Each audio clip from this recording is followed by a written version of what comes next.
목회하면서 때때로 드는 생각이 있습니다. 하나님에게 엄청난 사랑을 받은 사랑이 빚진 자인 건 분명하고, 또 목회하면서 우리 성도님들에게도 빚진 자이어서 이 빚을 다 언제 갚나 하는 그런 생각이 들 때가 있는데, 그런 생각을 깊이 하게 된 한 주간을 보냈습니다.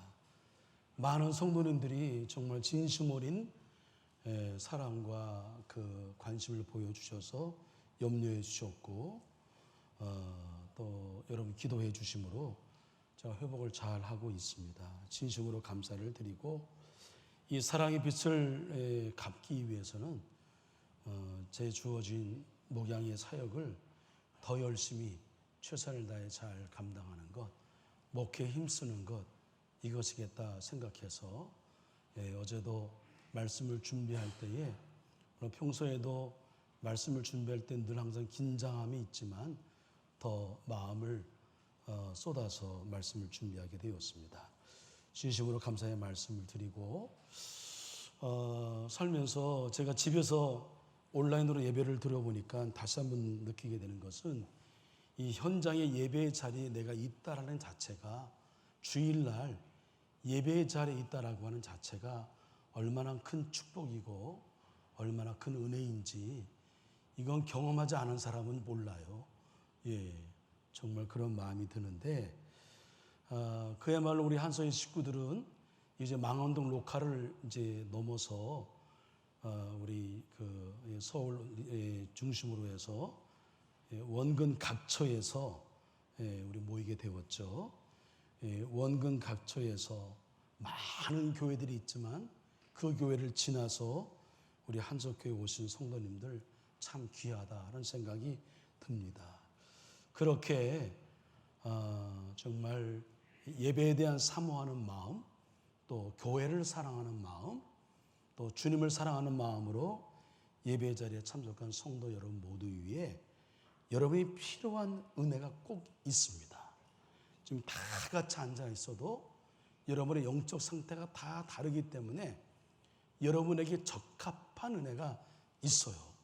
희한하게도 약이, 여러분 가끔 그런 생각합니다. 제가 지금 안압이 이제 수술한 이후에 높아서 안압 조절을 하는데, 안압을 조절하는 방법이 그 이제 안약을 눈에 직접 투여하는 방법이 있고, 그다음에 먹는 약이 있더라고요.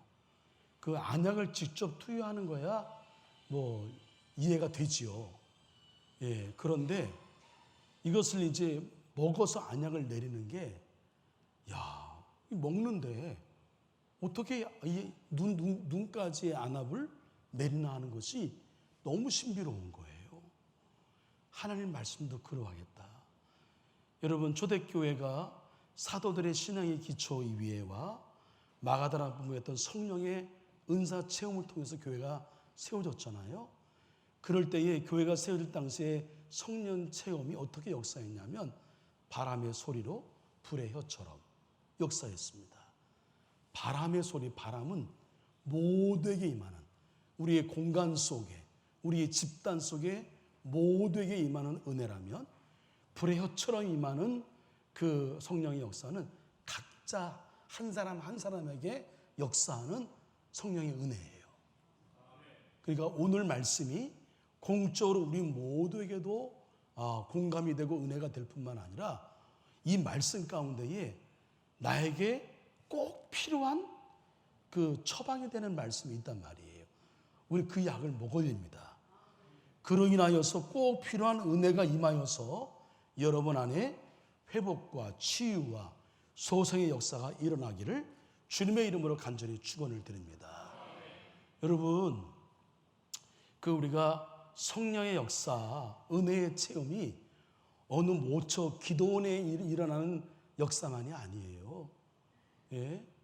어제 우리 우리 서울연회 남성교회가 주관해서 집회했는데, 그 집회만 역사하는 게 아니에요.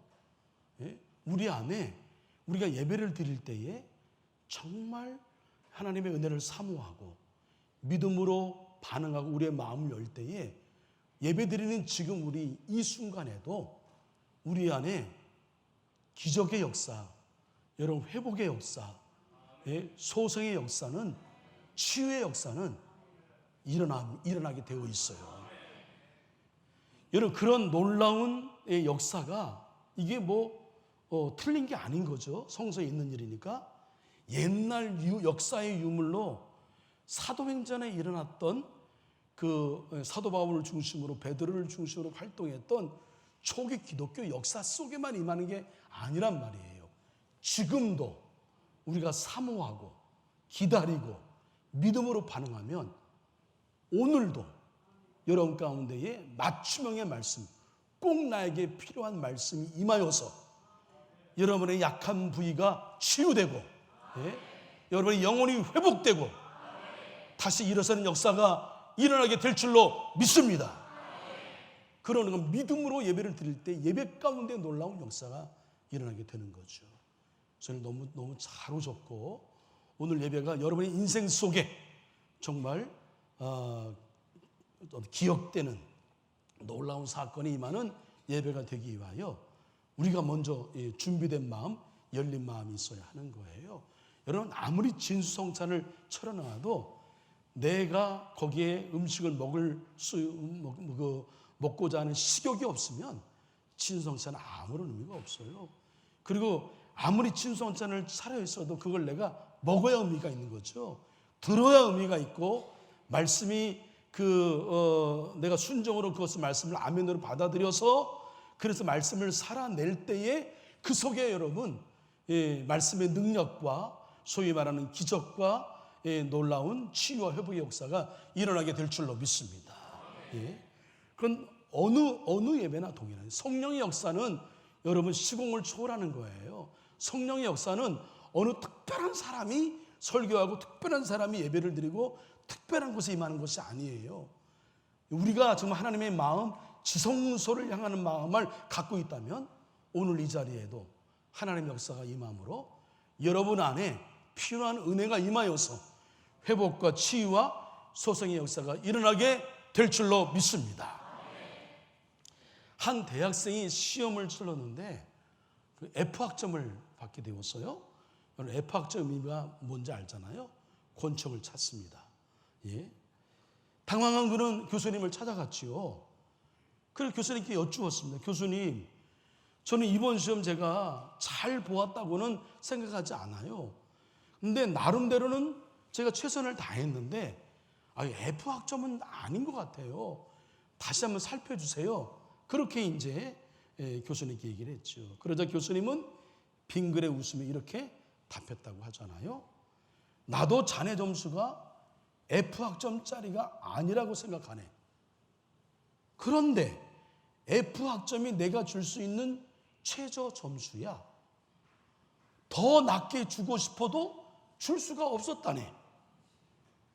여기서 웃는 사람이 있어야 되는데 여러분 집에 가서 곰곰이 생각해 보시길 바랍니다.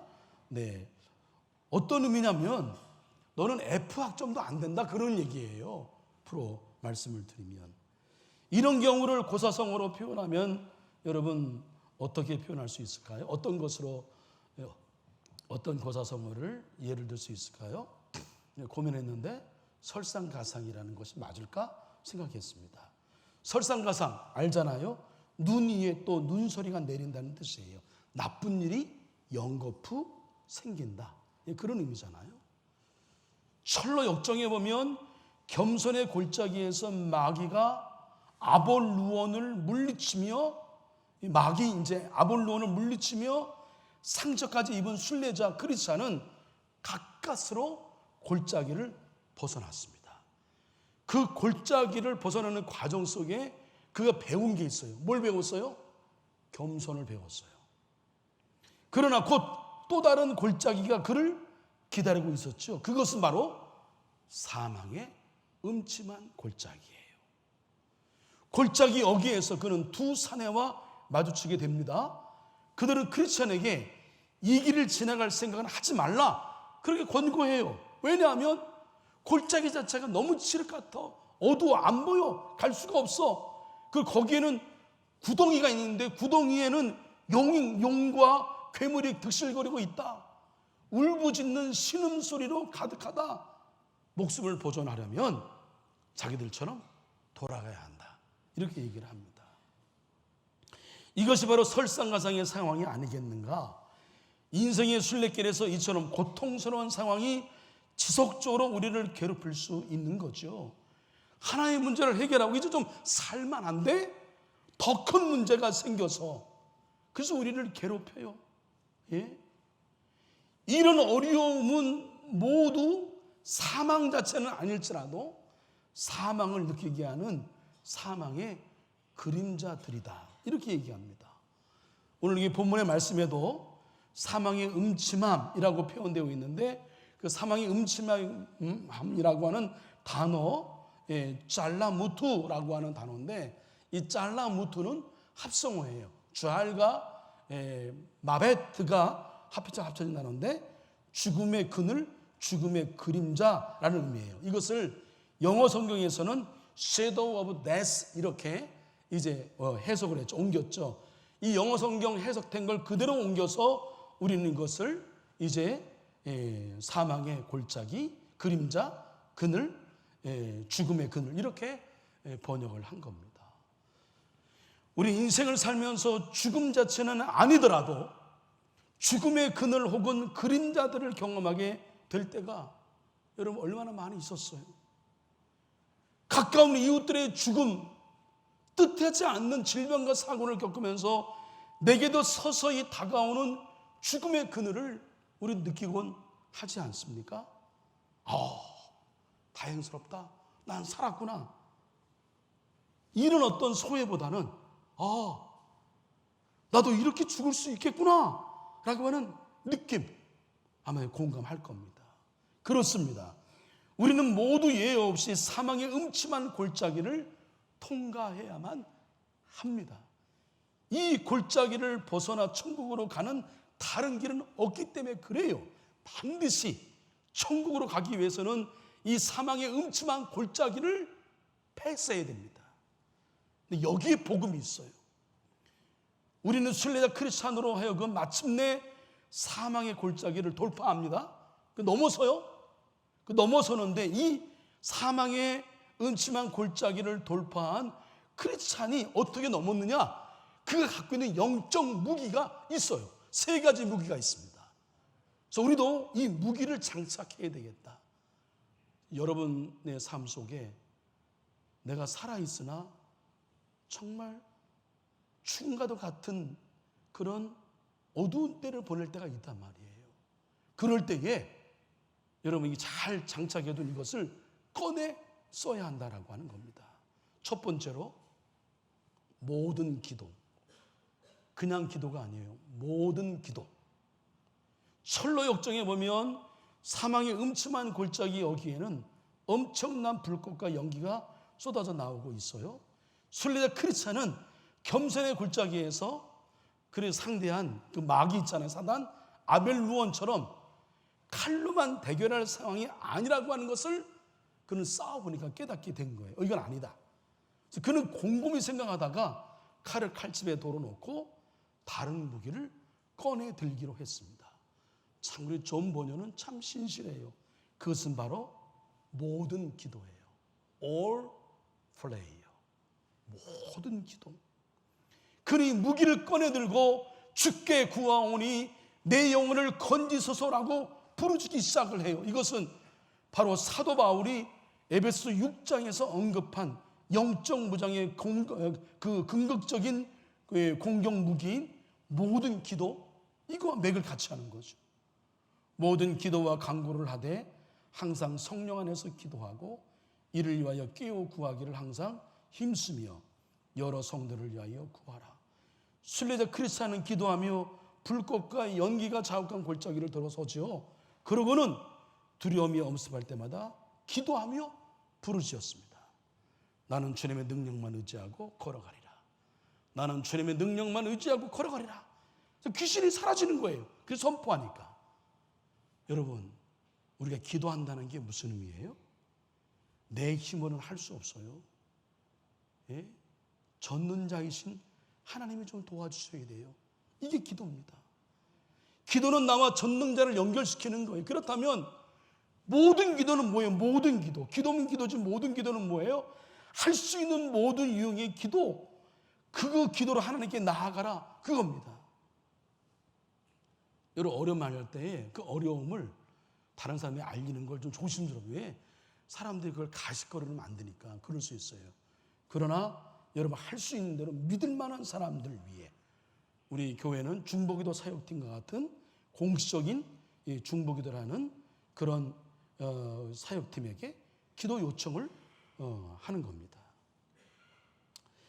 그래서 공적으로 기도하라. 그 의미가 있어요. 또 개인적으로 시간을 내어 기도하라는 거예요. 소리내어 부르짖으라라고 하는 겁니다.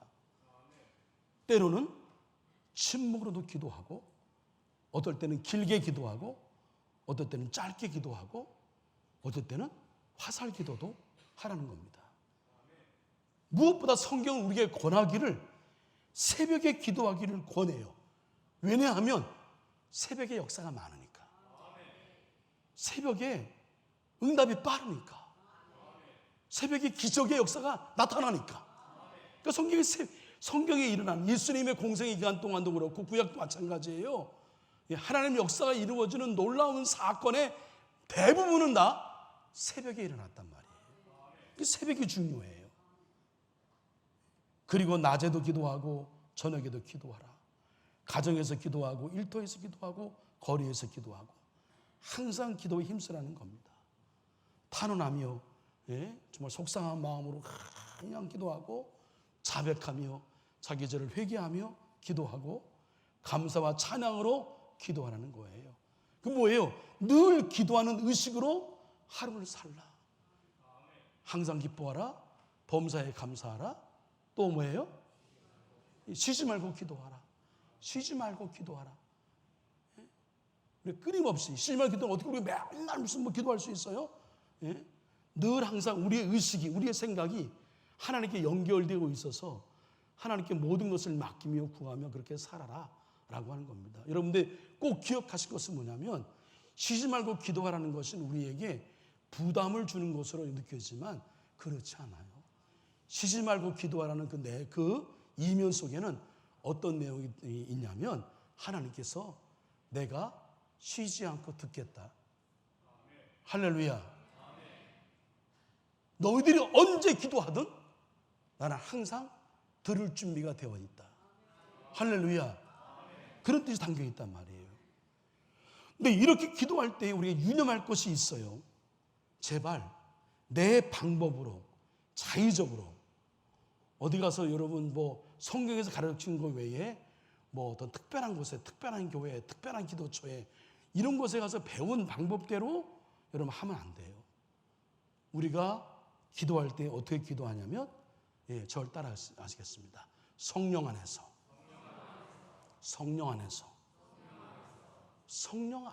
기도하라는 겁니다. 성령께서 기도를 이끄시도록 나의 모든 전 존재를 맡겨라.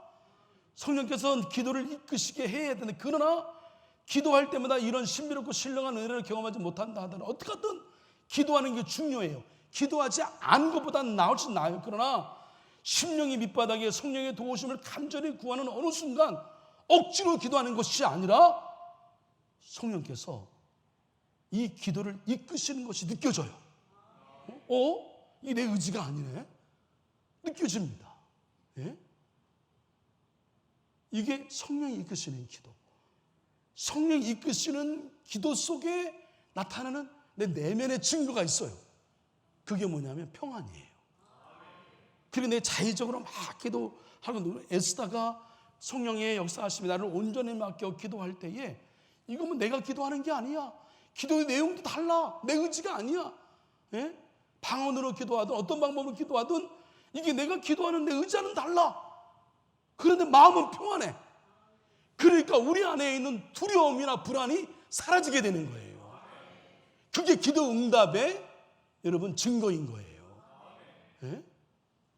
그러니까 기도할 때에 내 방법대로 하지 말란 말이에요. 어느 기도원에서 배운 대로 한다? 하지 말란 말이에요. 그건 그 기도원에 써요. 거기서 강조한다면. 근데 우리는 아니에요. 우리 여러분, 예배 중에 공중 기도는 내 개인적인 기도가 아니에요. 모든 회중을 대표해서 오늘 박경 장로님이 기도하신 거예요. 그러니까 우리 모두의 기도란 말이에요. 그러니까 거기에 1인칭이 내가 회개합니다, 이건 안 되는 일이에요. 우리 모두가 함께 드리는 거죠. 그래서 그런 기도를 드려야 되는데, 보통 여러분, 저도 설교 원고 씁니다, 점까지 다 적습니다. 원고를 적어요. 왜 그런지 아세요? 잊어먹기도 할 뿐만 아니라 실수하지 않기 위해서. 근데 뭐 잘못 배운 사람들은 야, 무슨 기도를 말이야, 무슨 그 적고 그러고 말이야, 가서 이게 적은 대로 기도를 해? 그거는 영성이 부족하고 그거는 믿음이 부족한 거야? 아니에요. 그러니까 자꾸만 술 취한 사람처럼 한 말도 하고 한 말도 하고 한 말도 하니까 기도가 길어지지. 공적인 여러분 예배 시간의 기도는 3분에서 5분 사이예요. 이거 기억하세요. 몇 분이요? 3분이면 너무 좋고, 그러나 다 담지 못하면 5분을 넘어서는 안 되는 거예요. 예배의 흐름이 있단 말이에요. 근데 이게 준비 안 되니까 한 말 또 하고 한 말 또 하니까 막 어떨 때 막 10분이 되기도 하고 10분을 넘기도 하고 한단 말이에요. 그러면 예배의 흐름 자체를 깨는 거예요. 그럼 설교가 시간에 쫓겨요. 여러분 모두도 마찬가지로. 그거는 기도원에 배운 대로 기도원에서 하세요. 우리 교회는 공적 설교는 원고를 반드시 쓴다. 그리고 그 원고, 장로님을 제외한 우리 성도님들은 가급적 목회자의 도움을 구한다.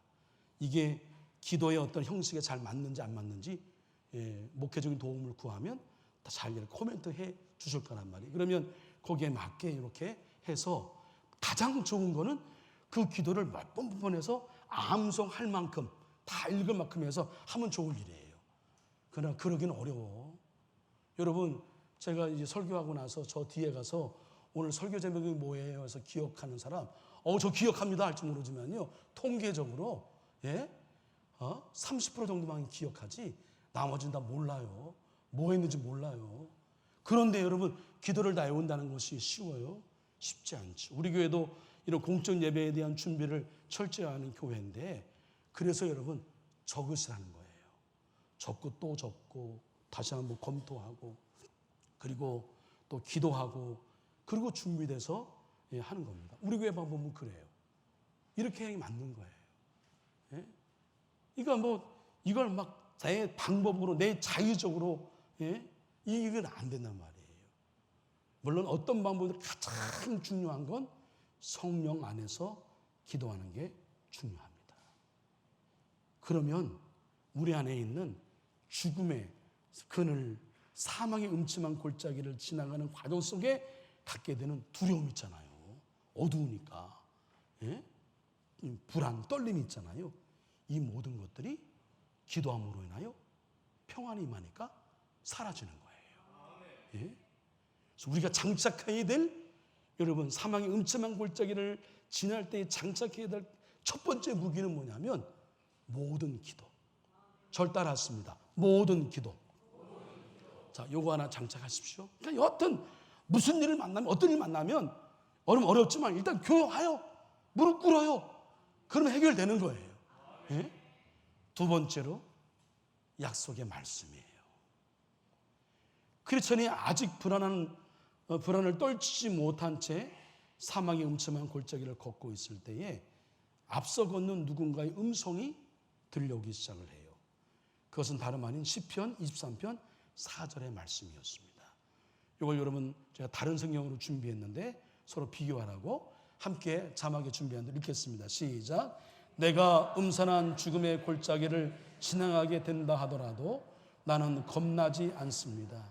그것은 주님께서 나와 함께 계시기 때문입니다. 주님은 나의 막대기와 지팡이가 나를 든든하게 보호해 줍니다. 아멘. 그렇지 않은 이 말씀을 묵상하고 있는 이를 상상하며 캄캄한 사망의 골짜기, 음산한 죽음의 골짜기에서 앞서 걷는 이를 불렀습니다. 그러나 그는 대답 대신에 이 말씀을 계속해서 반복할 따름이에요. 순례자 크리스천은 이 말씀을 계속 따라 읊조리며 걸어요. 근데 갑자기 앞서 걷는 순례자와 함께 하시는 주님이 자신과도 함께 하시는 게 느껴져. 주님이 나와 함께 동행하시는 게 느껴져요.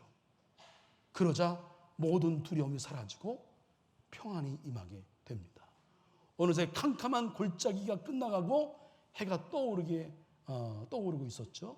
크리스천은 행복에 젖어 외쳤습니다. 주님이 사망의 그늘을 아침으로 바꾸셨습니다. 이렇게 높여 찬양을 해요. 약속의 말씀은 사망의 음침한 골짜기를 걷는 인생들에게 그 무엇보다 신뢰할 만한 등불과도 같다. 어두컴컴한데 여러분 등불 하나가 얼마나 소중해요. 시편 110편 105절의 약속의 말씀 읽습니다. 시작. 주의 말씀은 내 발의 등불이요 내 길의 빛이니이다. 이제 베드로의 증언을 들어보겠습니다. 이렇게 해서 우리는 예언자들이 전한 말씀보다 말씀을 보다 확실히 믿게 되었습니다. 여러분도 그 말씀을 가까이 하고 따르는 것이 유익할 것입니다. 그들이 전해준 말씀은 어둠을 환히 밝혀주는 빛과도 같은 것입니다. 그 빛은 여러분의 마음 가운데 동이 뜨고 아침 샛별이 환히 떠오를 때까지 여러분의 마음을 밝혀줄 것입니다. 할렐루야. 인생 순례길을 때로는 현자들의 금원에서 성자들의 수행에서 우리는 도움을 얻을 수가 있겠죠. 교회의 전통과 또는 의식을 통해서 순례의 걸음에 약간의 도움이 될 수 있을 겁니다. 그러나 종교 개혁자들이 성경을 읽기 시작하면서 깨달은 놀라운 진리가 있어요. 그것은 성경 말씀보다 더 확실하고 더 분명한 등불은 없다. 진리의 빛은 없다. 그래서 터져나온 종교 개혁의 슬로건 중에 하나가 뭐냐면 솔라 스크립투라, 오직 성경.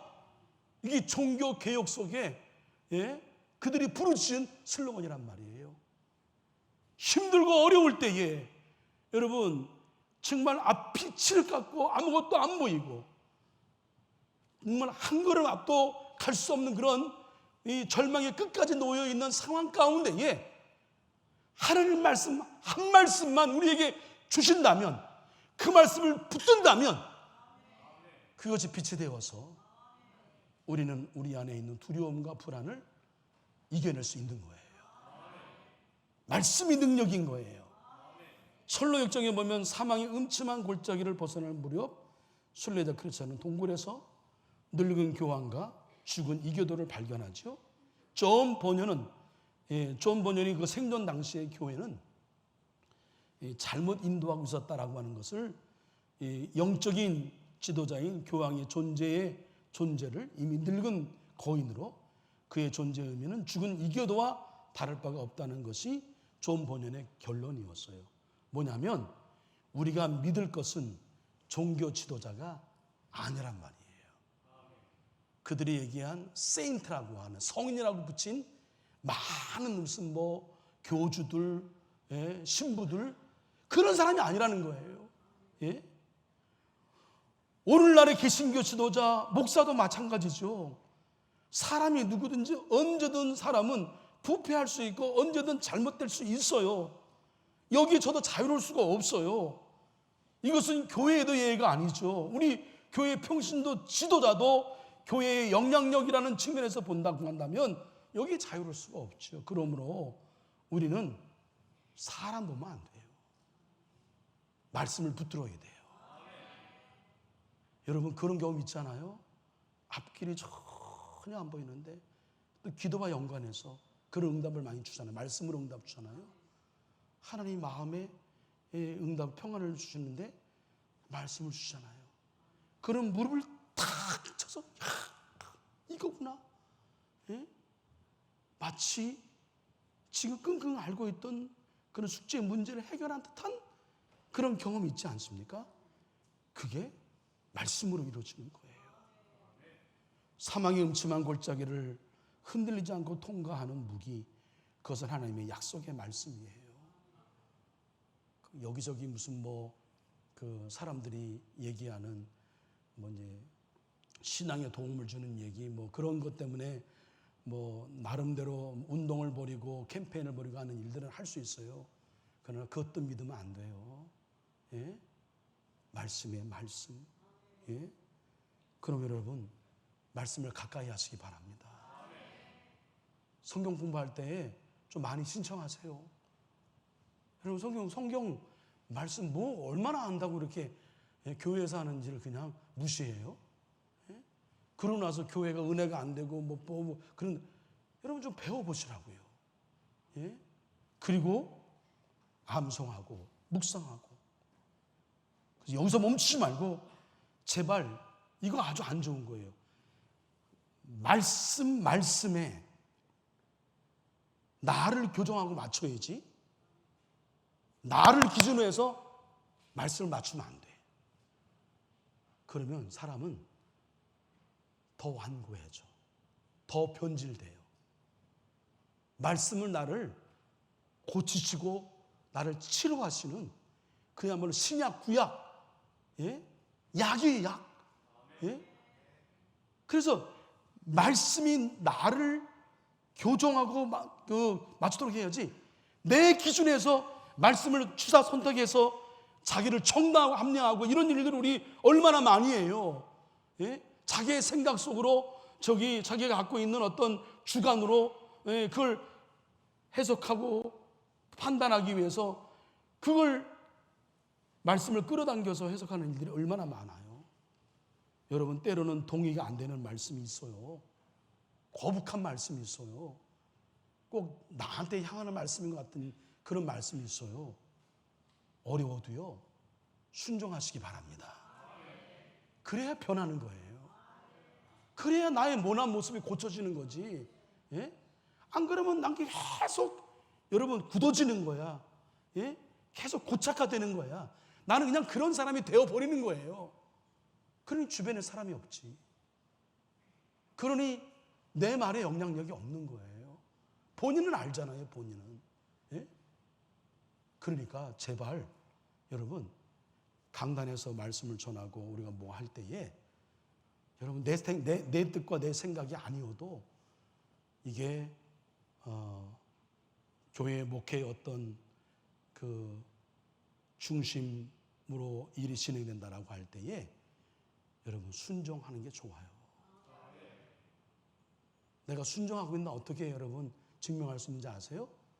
지금 말씀 내가 전할 때에 목사님 말씀이 맞구나. 그리고 어떤 일을 우리가 이렇게 제안할 때 그러면 그래?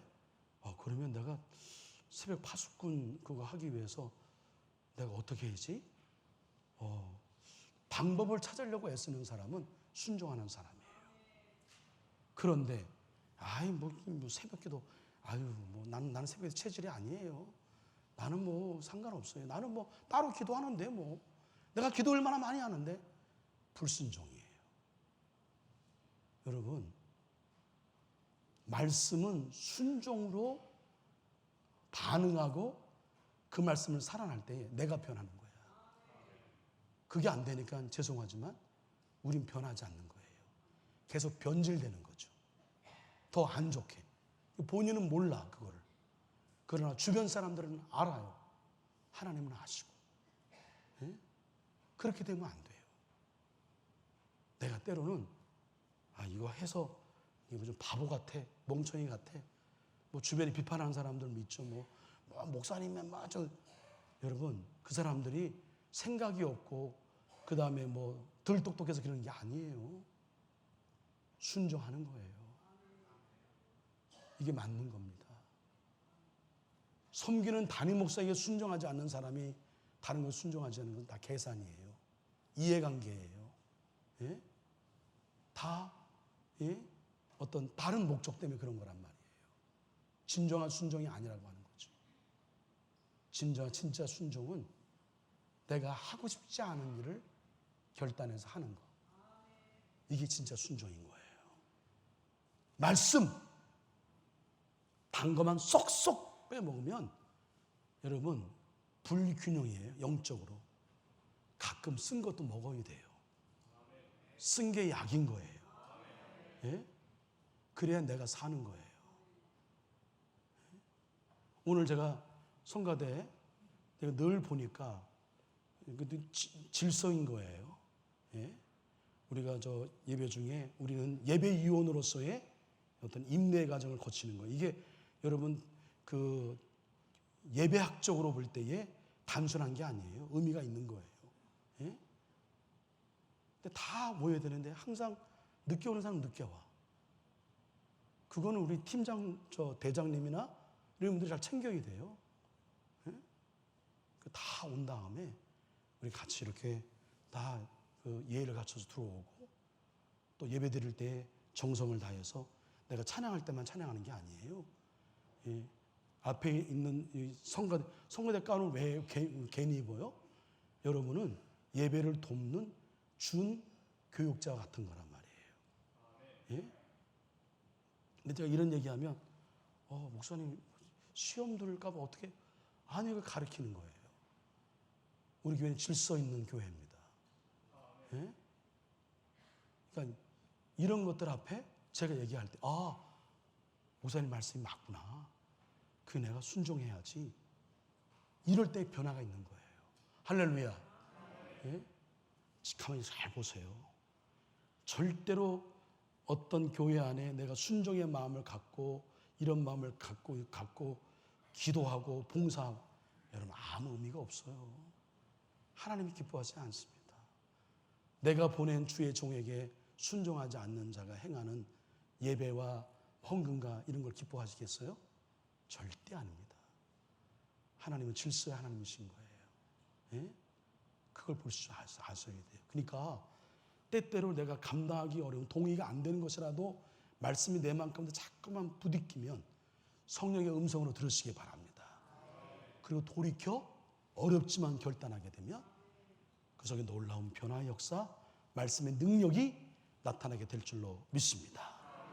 셋째, 승리의 찬양입니다.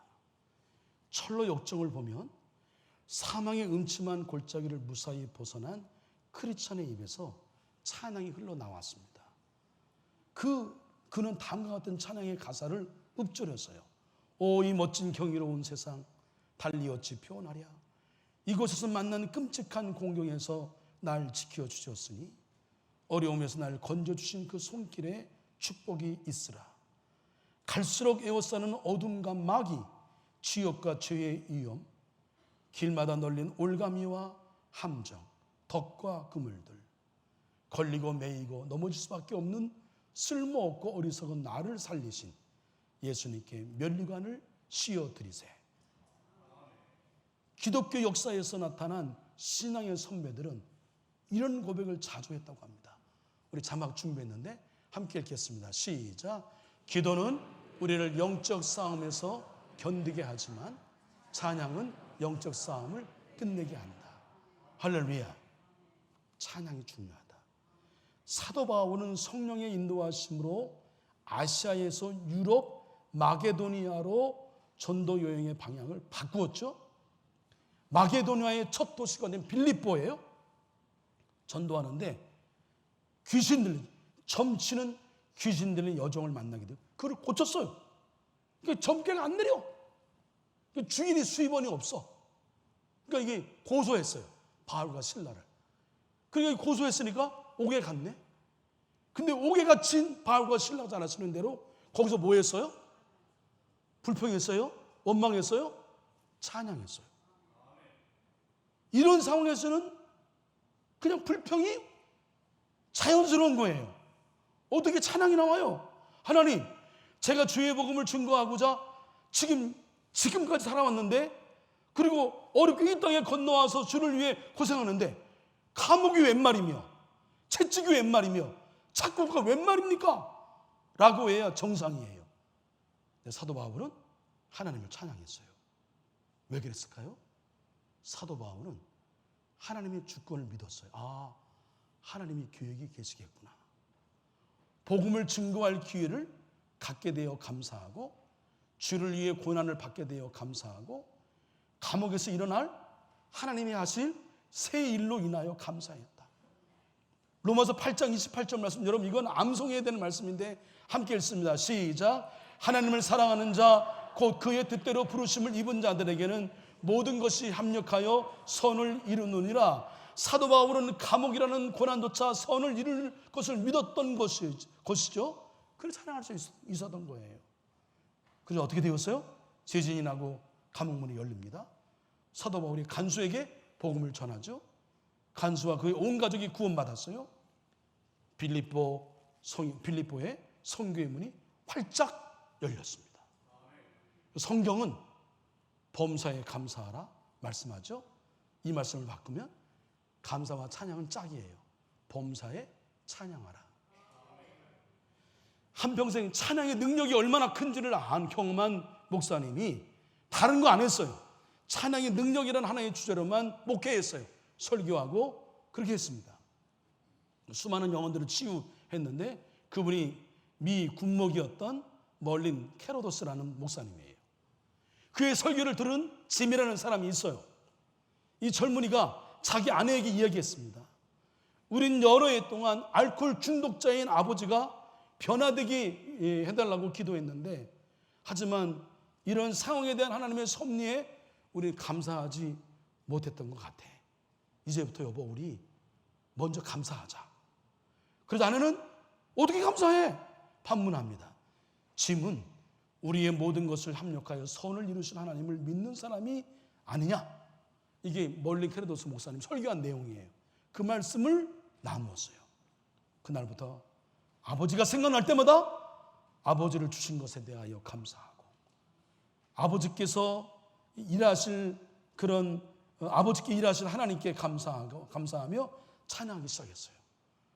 하나님께서 우리 아버지를 통해 어떤 일을 이루실까 감사했어요. 그런 놀라운 것은 몇 주 뒤에 그 주일 저녁에 느닷없이 아버지가 아들에게 물어요. 나 같은 사람도 예수 믿으면 알코올 중독에서 구원받을 수 있을까? 이 성령이 역사하신 거죠. 기도가 응답된 겁니다. 아버지가 교회 나오셨어요. 몇 주 지나서 예수님을 주님으로 영접합니다. 그리고 당연히 알코올 중독에서 벗어납니다. 이것이 찬양의 능력이다. 멀린 캐르도스 목사님은 그의 목회의 경험으로 이런 얘기합니다. 우리가 참으로 하나님을 신뢰하고 찬양하고 감사하는 삶을 시작하면 그 순간부터 하나님은 우리를 대신하여 우리 인생의 싸움을 싸워주십니다. 더 이상 우리가 하나님을 찬양하면 이 싸움은 우리의 싸움이 아니라 하나님이 맡아주는 싸움이 된다. 하나님 싸우시니 당연히 이길 수밖에 없는 거죠. 제자 훈련 때 마귀를 대적하여 이기는 강력한 무기가 있어요. 감사와 찬양이다. 이게 미사일이래요. 미사일을 계속 그냥 수시로 쏘는 거야. 주변에 마귀에게. 예? 감사하고 찬양하면 그 마귀가 엄청 못하는 거죠. 시간이 확 지났는데 중요한 말씀이어서 마지막 정리합니다. 정말 제 중심으로 한석교회 담임 목사로서 우리 사랑하는 한소의 우리 성도님, 우리 식구들을 향해 제가 다시 한번 권고합니다. 요즘 세상이 미쳐가잖아요. 인간의 악이 어디까지야? 새롭게 기록을 갱신하고 있는 것 같지 않아요? 미친 남자친구 때문에, 미친 학부형 때문에, 미친 상사 때문에, 미친 사이비 교주 때문에. 엊그저께는 저 신림동 저 관악산 쪽에 성폭행 해서 그 폭행을 당한 그 초등학교 선생님이죠. 선생님 사망했다 그러잖아요. 예? 이런 잘못된 만남 때문에 꽃다운 젊은 날을 접고 죽음을 선택한 사람들이 너무도 많잖아요. 그리고 죽지 못해 매일 죽음과 같은 고통 속에 사는 자들이 얼마나 많아요. 우리 교회 성도님들은 예외일까요? 아니에요. 그리고 우리 성도들은 그렇지 않으면 반드시 사망의 음침한 골짜기를 통과해야만 하는 겁니다. 이럴 때 어떻게 해야 되느냐? 세 가지 무기 기억하십시오. 내 힘으로는 안 돼요. 세상의 방법, 힘 있는 사람들의 도움과 소용없어요, 여러분. 네? 창조자, 섭리자, 전능하신 하나님만이 해결할 수 있어요. 그분에게 도움을 구해야 되는 겁니다. 그 도움을 구하는 방법이 뭐예요? 모든 기도. 기도에 힘써야 하는 거예요. 그리고 요가로도 정신수양으로도 오은영 씨인가? 오은영에게 상담을 해도 사망의 음침한 골짜기를 우리 넘을 수 없어요. 여러분, 오직 성경입니다. 예? 주일에 담임 목사님이 전하는 선포하는 말씀 여러분 붙드세요. 예? 말씀을 읽고 쓰고 듣고 묵상하십시오. 암송하십시오. 말씀이 여러분을 지켜주실 것입니다. 의심과 두려움을 몰아낼 것이에요. 빛을 비추어 줄 것입니다. 길을 보여줄 것이에요. 그리고 거기서 머물지 말고 말씀을 삶으로 살아낼 순종의 결단을 들으시길 바랍니다.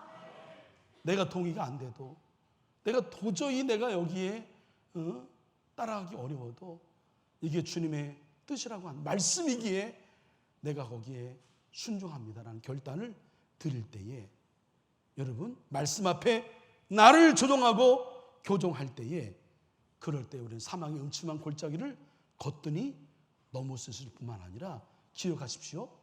변질되지 않아요. 변화되는 겁니다. 성화되고 영화되고 예수님 닮아 가는 거예요. 그리고 범사에 찬양하십시오. 범사에 감사하십시오. 다윗처럼 평생 찬양을 소망하시길 바랍니다. 입술의 찬양이 끊어지지 않게 하십시오. 그러면 사단이 엄습을 못해요. 그리고 나도 모르게 어느새 사망의 음침한 골짜기를 넘은 것에 스스로 놀라게 될 거예요. 예?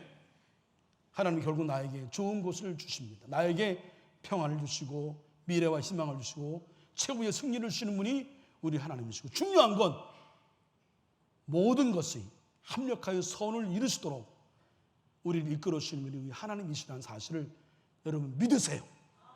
이 믿음의 근거로 어떤 상황 속에서도 하나님을 찬양하게 되면 여러분 사망의 음침한 골짜기 우리 거뜬히 이겨내어 이후에 하나님께 영광 올려드리고 많은 사람들 앞에 간증하며 살아가는 진정한 간증자가 될 줄로 믿습니다. 기도하겠습니다. 오늘 나에게 꼭 필요하여 감동이든 찔림이든 주신 말씀이 있습니다.